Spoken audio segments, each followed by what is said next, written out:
जय ज्योती जय भीम. समता पर्वाच्या ह्या आपल्या शृंखलेमध्ये आपल्या भेटीला कोण आले माहिती आहे? ज्योतिबा फुले यांची पंतोसून म्हणजेच नीताताई फुले ह्या आपल्या भेटीला आल्या आहेत आणि यांच्याशी आपण आज गप्पा साधणार आहोत. ताई, जय ज्योती जय भीम. जय भीम. आणि मला हे फार छान वाटत आहे की मी पंतो सुनेबरोबर जय ज्योती जय भीम घेते आहे. ही माझ्यासाठी फार फार खास गोष्ट आहे. ताई, कसा हा प्रवास राहिला आणि कसं वाटलं आमच्या यवतमाळामध्ये?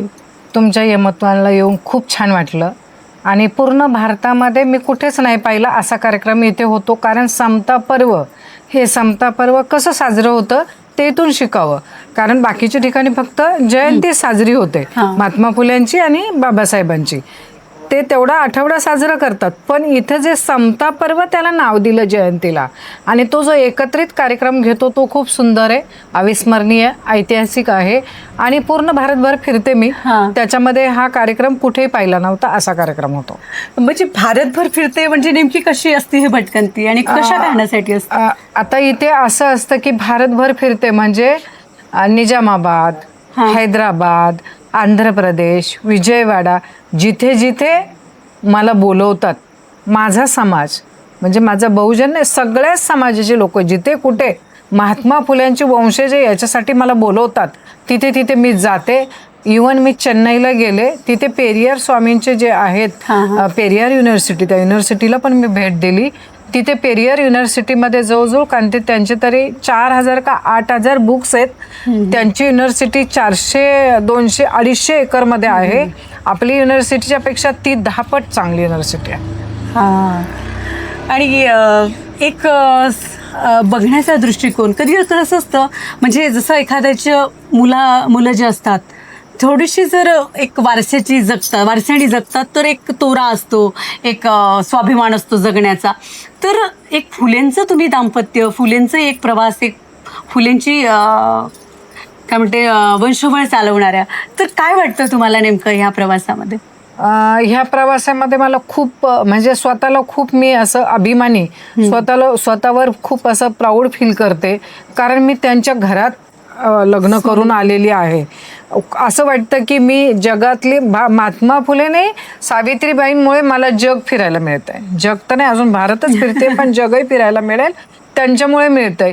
म्हणजे बाकीचा सगळा भारत त्यांनी विकसित केला, सगळे झालेच विकसित, पण मी एक साधी गृहिणी होते. त्यांच्यामुळे आज मी सगळीकडे फिरतीये आणि त्यांच्या नावाचा, त्यांच्या कार्याचा, विचाराचा प्रचार प्रसार करते. ताई, ह्या ज्या प्रवासामध्ये तुम्हाला अनेक लोक भेटत असतील, अनेक भाषिक, अनेक वेगळी, तर हे ज्योतिबा फुले एक महाराष्ट्रामध्ये आपल्याला बरेचदा त्यांचा प्रभाव आहे, पण इतर राज्यामध्ये ज्योतिबा फुलेंच्या संदर्भात लोकांची कशी प्रतिमा आहे आणि काय आहे त्यामध्ये? महाराष्ट्रापेक्षा बाकीच्या राज्यांमध्ये, आंध्र, तेलंगणा, हैदराबाद आणि इतर राज्यांमध्ये महात्मा फुल्यांचा जास्त प्रभाव आहे.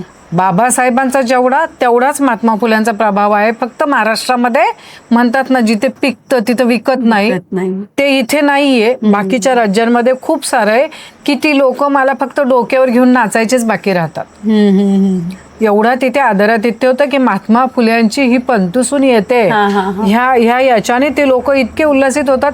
त्यांना माझी भाषा नको कळू दे, मला त्यांची भाषा नको कळू दे, पण तो भाव त्यांच्या मनातला भाव मला कळतो आणि एकमेकांच्या म्हणजे त्या लोकांची मनं मला कळतात. त्यामुळे मी तिथे आकर्षित होते, तिथे ओढली जाते.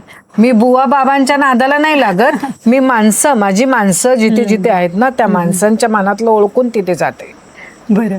आणि ताई, ही जी वंशवळ आहे ज्योतिबा फुलेंची आणि तुमच्यापर्यंतची, ही कशी आहे नेमकी? महात्मा फुले, सावित्रीबाई फुले यांना स्वतःचा मुलगा नव्हता. त्यांनी दत्तक पुत्र घेतला, यशवंत. यशवंत हा एका ब्राह्मणबाईचा मुलगा होता, काशीबाई नावाच्या ब्राह्मणबाईचा मुलगा होता. सावित्रीबाईंनी त्याचं बाळंतपण केलं त्या काशीबाईचं आणि तो मुलगा दत्तक घेतला. यशवंताचं लग्न ज्ञानबा ससाने यांच्या मुलीशी झालं, जिचं नाव चंद्रभागाबाई ससाने.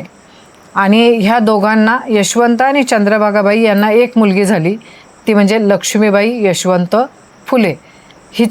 लक्ष्मीचं लग्न बाबूराव गंगाराम होले यांच्याशी झालं आणि बाबूराव गंगाराम होले आणि लक्ष्मीबाई बाबूराव होले यांना 2 मुलं झाली. त्यातला एक म्हणजे दत्तात्रय बाबूराव होले, ते म्हणजे माझे सासरे, आणि मथुरा कोदरे.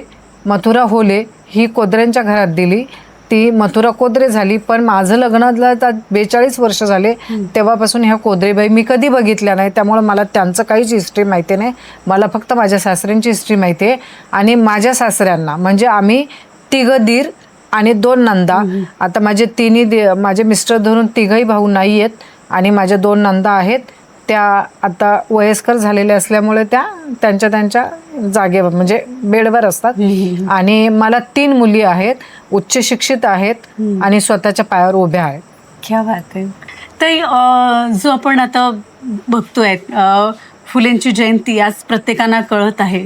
आंबेडकरांबरोबर आता फुलेंचीही जयंती संयुक्तरित्या साजरी होताना आपल्याला दिसते. तर याची प्रेरणा काय आहे? ची प्रेरणा अशी आहे की महात्मा फुल्यांनी केलेल्या क्रांतीचा सध्याच्या तरुण पिढीला खूप गरज आहे. तरुण पिढीला, महिलांना, मुलींना जे महात्मा फुल्यांनी तुम्हाला क्रांती घडवली, जे शिकवलंय, त्याचं अनुकरण कुठेच होत नाहीये. उलट तुम्ही विरुद्ध दिशेला चाललाय. आणि महात्मा फुल्यांनीच सांगितलेलं आहे की सगळ्यांना बरोबर घेऊन जायचं आहे. माणसाला माणूस म्हणून जगायला शिकवणारे हे महात्मा फुले होते आणि महात्मा फुल्यांना गुरु मानणारे बाबासाहेब होते. म्हणून ही गुरु शिष्याची परंपरा चालत आलेली आहे आणि ह्या गुरु शिष्यानं भारत घडवलेला आहे. अगदी. ताई, शेवटचा संदेश आपण काय द्याल? ह्या समता पर्व, तुमच्या समता पर्वापासून मी असंच म्हणेन की समाजातील प्रत्येक घटकाला बरोबर घेऊन जायचं आहे, तरच देशाची प्रगती होणार आहे. समाजातील प्रत्येक घटकाला आपल्याबरोबर विकासाच्या प्रवाहामध्ये घ्यायचं आहे आणि त्याला बरोबर घेऊन जायचं आहे, तरच देशाची प्रगती होईल. आपण बघत आहात ज्यांनी आपल्यासाठी, आपल्या शिक्षणासाठी शेणामातीचे गोळे अंगावर घेतले, अशा वारस असणाऱ्या नीताताई यांच्याशी आपण आज गप्पा केल्या. मला फार छान वाटलं ताई आपणासोबत भेटून. ताई, धन्यवाद. धन्यवाद. पुन्हा एकदा जय ज्योती, जय भीम. जय ज्योती, जय भीम.